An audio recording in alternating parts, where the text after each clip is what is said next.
Welcome back to Movie Recaps. Today I will show you a drama, war film from 2013, titled The Railway Man. Spoilers ahead. Watch out and take care.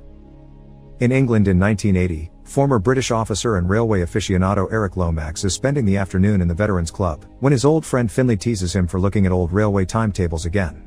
Eric takes the chance to confess he has a little problem and proceeds to share a story.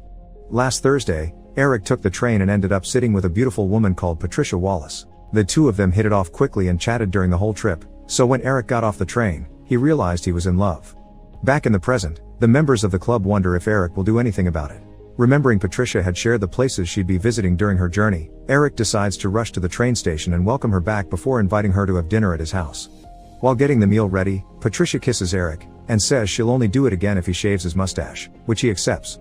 Eric and Patricia begin a relationship, and they're so happy together that they eventually get married.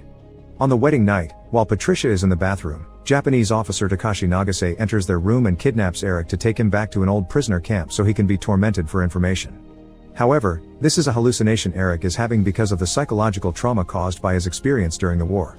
When Patricia comes out of the bathroom, she finds her husband having an anxiety attack on the floor, having flashbacks of what happened 30 years ago. Young Eric used to be a communication officer for the British Army. One day, the troops he was working with accepted to surrender, so Eric and his fellow communicators took as many useful radio pieces as they could and sneaked them in their clothes before they were captured. With Nagase acting as an interpreter between prisoners and the Japanese army, the British soldiers were put on a train and sent away to a POW camp near the Malay Peninsula. Back to the present, now that they're living together, Patricia begins to notice Eric's odd behavior. Sometimes he will stare at the sea or the door for a long while, even getting up in the middle of the night to do so. He also takes down the decorations Patricia had put up in the seating room after he had said they were fine, now claiming he needs things to be the way they were. Patricia wants to help him and be